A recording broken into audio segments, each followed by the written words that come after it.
नमस्कार, आप देख रहे हैं आज तक। आपके साथ मैं हूं शुभांकर मिश्रा। आज बात होगी रूस और यूक्रेन जंग के 40वें दिन बूचा को लेकर। बूचा का जिक्र करना इसलिए जरूरी है क्योंकि कीव के आसपास के जो तमाम शहर हैं, धीरे धीरे वहां से रूस की फौज आगे बढ़ती जा रही है, चाहे वो बूचा हो चाहे वो इरपिन हो। लेकिन जैसे जैसे रूसी फौज वहां से आगे बढ़ रही है, यह माना जा रहा है कि नरसंहार जो है वो बड़े पैमाने पर यहां देखने को मिल रहा है। आलम यह है कि बूचा के अंदर 300 से ज्यादा लाशें ऐसी मिली हैं जिनके हाथों को पीछे से बांध दिया गया और उसके बाद उनमें करीब से गोली मार दी गई। इसे कहा जा रहा है कि अब तक के सबसे बड़े नरसंहार की तस्वीर है। शहर की तमाम सड़कें हैं जो शवों से पटी पड़ी हैं। यूक्रेन ने 300 से ज्यादा शवों को बरामद करने का दावा किया है। चश्मदीदों का यह मानना है कि सभी लोगों के हाथ यहां पीछे से बंधे हुए थे। ये तस्वीरें विचलित कर सकती हैं, लिहाजा हमने इसे ब्लर करके टीवी स्क्रीन पर रख रहे हैं ताकि आप विचलित ना हो जाए। लेकिन ये कहानी सिर्फ यहां की नहीं है। इससे पहले भी 280 शवों को दफनाने की बात सामने आई है। बूचा की मेयर की माने तो लोगों के सिर के पिछले हिस्से में गोलियां मारी गई हैं और यह सिर्फ बूचा में नहीं हुआ है। बूचा और उसके आसपास के तमाम इलाके जो हैं वहां पर यह देखने को मिला है। लेकिन यह क्यों हुआ है, इसको लेकर यूक्रेन ने कहना है क्योंकि हमने उनकी फौज को जब यहां से खदेड़ा तो रूस ने बदले की भावना से इस नरसंहार को अंजाम दिया, जो आईएसआईएस के नरसंहार जैसा घिनौना नरसंहार है। ये तमाम तस्वीरें इस वक्त जो हम आपको दिखा रहे हैं, ये सभी तस्वीरें ऐसी हैं जो रोंगटे खड़े कर दें, इंसान के हृदय से आंसू निकलने लगे, उस स्तर की तस्वीरें हैं। लिहाजा हमने इसे ब्लड करके आपकी टीवी स्क्रीन पर रखा है क्योंकि सड़कों पर कत्लेआम की ऐसी तस्वीर पहले नहीं देखी गई होगी। खासतौर पर यूरोपियन देशों में तो ऐसा कहीं देखने को कहीं नहीं मिलता है। लेकिन अब जब ये तस्वीरें निकलकर सामने आई हैं तो दुनिया के तमाम मुल्क कह रहे हैं कि ये 21वीं सदी की सबसे भयानक त्रासदी की तस्वीरें हैं, सबसे बड़े बदले की भावना की तस्वीरें हैं। ऐसा नरसंहार जो दुनिया ने ना पहले देखा था और ना इसकी कल्पना इस युद्ध में किसी भी देश ने की थी। कीव के ओलास की बात कर ली जाए, वहां 410 शव मिले हैं। बूचा की बात कर ली जाए, वहां 300 से ऊपर शव मिले हैं। आलम यह है कि सड़कों में गड्ढा खुदता है और उस गड्ढे में लोगों को दफना दिया जाता है क्योंकि इन लाशों को क्लेम करने वाला कोई नहीं है। जो जहां मिला उसे वहीं मार दिया गया।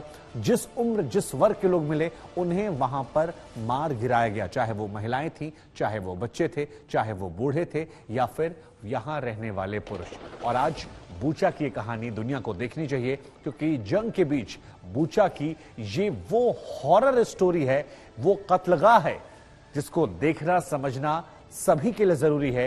युद्ध की ऐसी त्रासदी पहले दुनिया ने यूरोपियन देशों में नहीं देखी थी, यह माना जा रहा है। तो बूचा में महाविनाश की तस्वीरें लगातार हम आपको दिखा रहे हैं। सड़कों पर शवों का अंबार है, लेकिन इन सब के बीच में एक बड़ी खबर निकलकर सामने आ रही है। खबर क्या है? बूचा नरसंहार की तस्वीरों से दुनिया जो है वो दहल उठी है। दुनिया में इसको लेकर अलग अलग प्रतिक्रियाएं निकलकर सामने आ रही हैं और बूचा नरसंहार के बारे में दुनिया बातें कर रही है।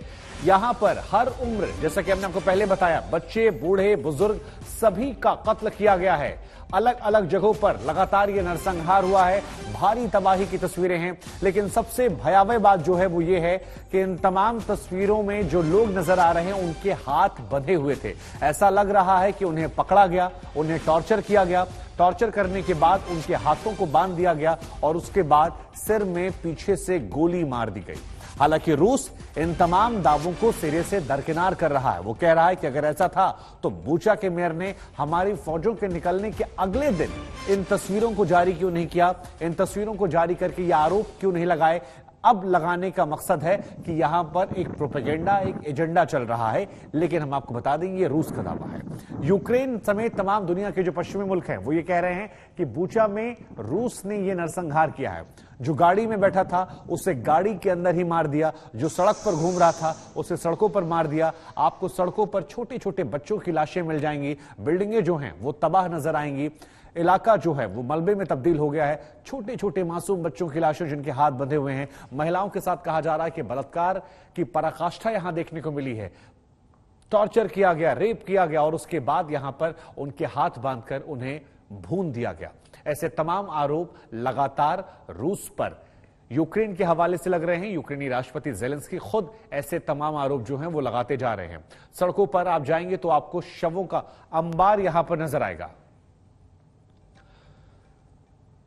तो ये तमाम तस्वीरें तो हमने आपको दिखा दी, कुछ और जानकारी आपको देते हैं यहां पर हुआ क्या था। तो ये देखिए, क्या हुआ था? कारों में शव जो है वो यहां पर नजर आ रहा है, सड़कों पर भी यहां पर शव नजर आ रहा है। ये तमाम तस्वीरें जो हमने आपको दिखाई, मार्केट में आप देखेंगे तो वहां भी आपको शव नजर आएगा, स्कूल में आप जाएंगे तो वहां भी बच्चों की लाशें जो हैं वो आपको नजर आएंगी। अलग अलग जो कहानियां बता रहे हैं, बूचा में बच्चों से लेकर बड़े बूढ़ों महिलाओं के हाथ बांधे गए और उसके बाद कहा जा रहा है सिर में पीछे से गोली मार दी गई, बंदूक सटाकर यहां पर ट्रिगर दबा दिया गया और इन तमाम बच्चों का कत्लगाह, इन तमाम लोगों का कत्लगाह यूक्रेन का बूचा शहर हो गया, जो कि कीव राजधानी के आसपास का इलाका है। ऐसे में त्रासदी की तस्वीरें अपने आप में बहुत ज्यादा परेशान करने वाली। देखिए, जो ग्राफिक्स हमने आपको दिखाया, उस ग्राफिक्स को तस्दीक करती हुई यहां पर ये तस्वीरें हैं जहां पर हाथ पांव बांधकर लोगों को मार दिया गया है। दरिंदगी के ऐसे निशान आए हैं जिनके जख्म दुनिया को रह रहकर सदियों तक याद आते रहेंगे, क्योंकि यहां पर ये तमाम लोग ऐसे हैं, 1 2 3 4 नहीं बल्कि तमाम लोग ऐसे हैं जहां पर कत्लेआम देखने को मिल रहा है। 300 से ऊपर लोगों की मौत हो गई, 45 फीट लंबी सड़क पर कब्रगाह नजर आ रही है और ये इंसानियत को शर्मसार करती हुई, मानवता पर शर्मसार करती हुई, एक ऐसा आंसू बहाती हुई जो दुनिया के लिए परेशान करने वाली बात है।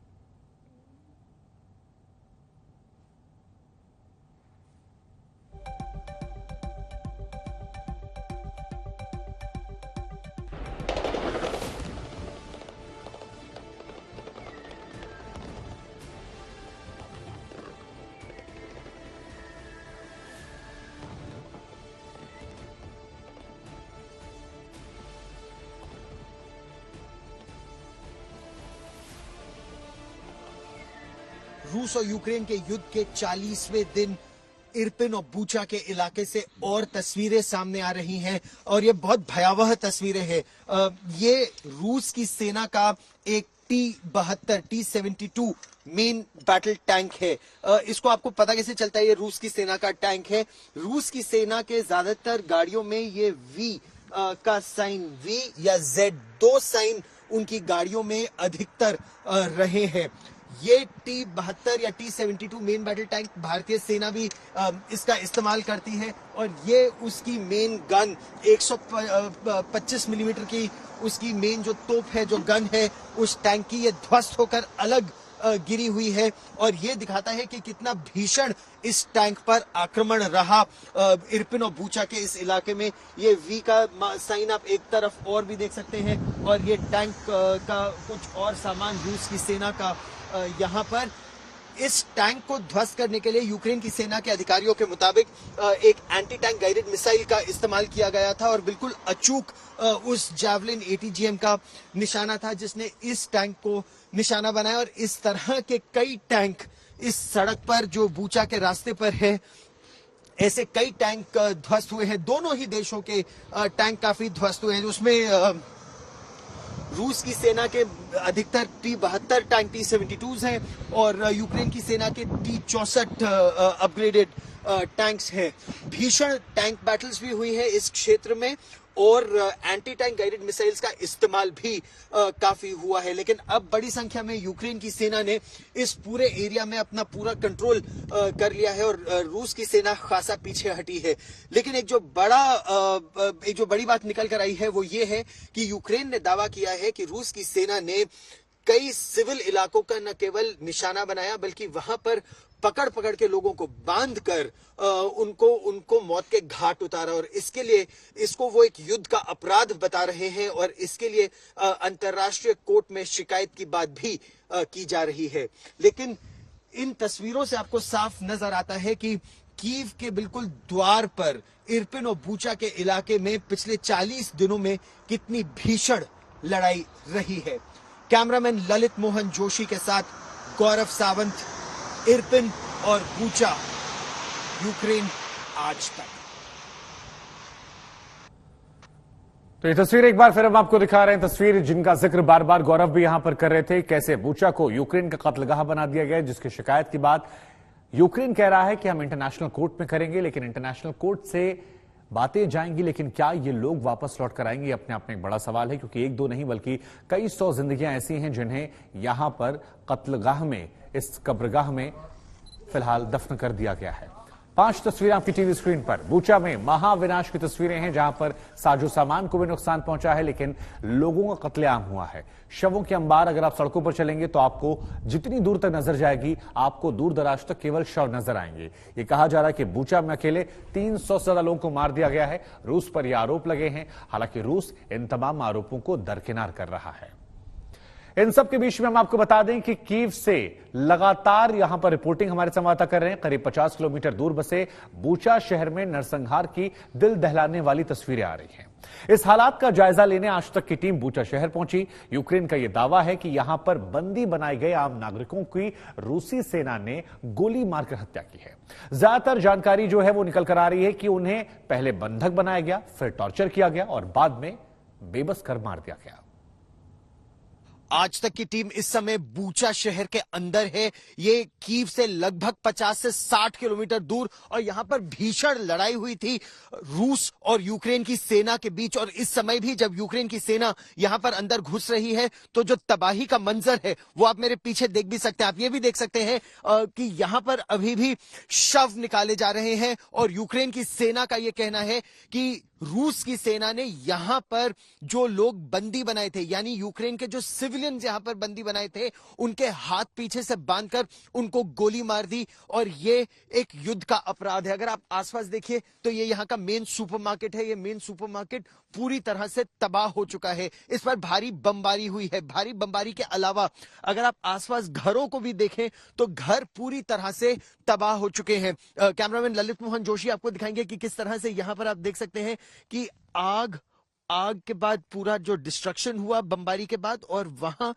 उस ट्रक के पास जो शव अभी भी पड़े हुए हैं। और पिछले कई दिनों से शव यहां पर पड़े हुए हैं। आज पहली बार एम्बुलेंसेस आकर इन शवों को यहां से हटाने का प्रयास कर रही है। इन शवों को यहां से हटाया जा रहा है। लेकिन बूचा में और इरपिन में बहुत भीषण लड़ाई हुई थी और कई दिनों तक, लगभग 35-36 दिनों तक यहां पर रूस की सेना को रोक कर रखा था। लगभग पूरे बूचा इलाके पर रूस का कब्जा हो गया था। इरपिन पर उन्हें रोका गया था, कीव के बिल्कुल द्वार पर। लेकिन अब जब रूस की सेना यहां पीछे हटी है तो जिस तरह की हिंसा वहां हुई, ये इन तस्वीरों में साफ नजर आती है।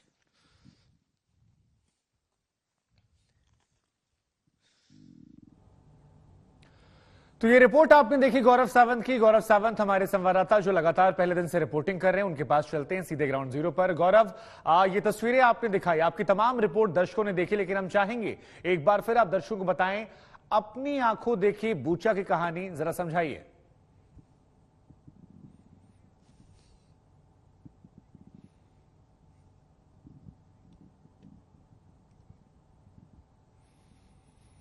शुभांकर, बहुत ही दिल दहलाने वाली तस्वीरें हैं ये जो हम बूचा शहर में देख रहे हैं। एक मोहल्ले में जब हम वहां पहुंचे, देखिए बूचा एक बहुत ही संपन्न इलाका है। मतलब कीव के जो अमीर लोग हैं वो कीव के सबर्ब्स में यहां पर रहते हैं। बड़े बड़े मकान, बड़े फ्लैट्स, बहुत ही अच्छे लोगों का, संभ्रांत लोगों का ये इलाका है। और यहां पर अगर मैं आपको बताऊं, बड़े मॉल्स, बड़े घर। एक इलाके में हम गए तो वहां पर एक महिला से हमारी बात हुई, कतरीना, लगभग 70-75 वर्ष की हैं वो, और वो एकाएक रोने लगी। मतलब वो कह रही है कि आप पहले स्ट्रेंजर्स हैं, बाहर के लोग हैं जिनको हमने देखा है, वरना 40 दिनों से यहाँ केवल सड़कों पर रूस के टैंक थे, यूक्रेन के टैंक थे, लड़ाई थी और मौत थी। उन्होंने अपना घर दिखाया, एक बहुमंजिला इमारत में 5वीं मंजिल पर वो रहती हैं। 12 लोगों का परिवार 2 फ्लैट्स में था और उनके फ्लैट पर सीधा आके बम गिरा और उससे पूरी बिल्डिंग ध्वस्त हो गई। वो लोग इस समय सड़क पर रह रहे हैं। उनकी एक रिश्तेदार, उनके रिश्ते में नातिन, वो बेचारी मारी गई उसमें। और इतनी लड़ाई थी, मतलब वो बताते बताते रोने लगी। इतनी ज्यादा लड़ाई हो रही थी कि उसको दफनाने के लिए वो लोग सिमिट्री तक नहीं जा पाए और अपने घर के आंगन में ही एक तरह से अपने घर के चिराग को उन्होंने दफना दिया। और उस बच्ची की माँ, उस समय तो जब हम वहां पहुंचे तो केवल ये दादी वहां मौजूद थी, माँ अस्पताल गई थी क्योंकि पहले दिन वहां मेडिकल अटेंशन लोगों को मिल पा रहा था। तो उन्होंने ये बताया कि उनकी माँ रोज सुबह जाकर वहां एक दूध का कप और एक चॉकलेट का टुकड़ा रख देती है, क्योंकि वो कहती है कि मेरी बेटी इस ठंड में -1 डिग्री तापमान तापमान रात में 2 से 3 डिग्री दिन के समय कि उसको जमीन के नीचे बहुत ठंड लग रही होगी। तो ऐसी वेदना वहां पर, और केवल एक परिवार की नहीं, हजारों परिवार की। ना बिजली है, ना पानी है, ना गैस है, तो बहुत ठंड है। सड़क पर खाना बनाते हैं, जंगल से कुछ उठा लिया, खेतों से कुछ उठा लिया, वही वो पिछले 40 दिनों से खा भी रहे हैं। और ये बताते बताते कटरीना भी रोने लगी, विक्टर से मेरी बात हुई, वो रोने लगे। वो सारे हमने उनके इंटरव्यूज भेजे हैं। श्वेतलाना, एक महिला से एक और मोहल्ले में हमारी बात हुई शुभांकर, और श्वेतलाना ने हमको बताया कि किस तरह से रूस के सैनिकों ने पकड़ पकड़ के वो लोगों को वहां से ले गए। और जो यहाँ की सरकार के नुमाइंदे हैं, सरकार के नुमाइंदे बताते हैं कि किस तरह से लोगों को यातना दी गई। ऐसी तस्वीरें भी उन्होंने जारी की है कि हाथ बंधे, पैर बंधे, निर्वस्त्र करके, पूरे कपड़े उतार के, इस ठंड में, हाड़ कपा देने वाली सर्दी में लोगों के कपड़े उतारकर उनको खुले में रखा गया और उसके बाद उनको गोली मार दी गई। तो इस तरह की तस्वीरों को राष्ट्रपति ज़ेलेंस्की ने बताया कि एक तो एक बहुत बड़ा युद्ध का अपराध है जिसकी वो अंतर्राष्ट्रीय कोर्ट में भी शिकायत करेंगे, और वो यूएन और बड़े देशों से ये भी अपील कर रहे हैं कि वो रूस के खिलाफ कार्रवाई करें। हालांकि बिल्कुल गौरव, जब आप बातें कह रहे हैं उनको सुनने के बाद ही यहां रोंगटे खड़े हो जा रहे हैं, शब्द नहीं बच रहे हैं, कहा क्या जाए।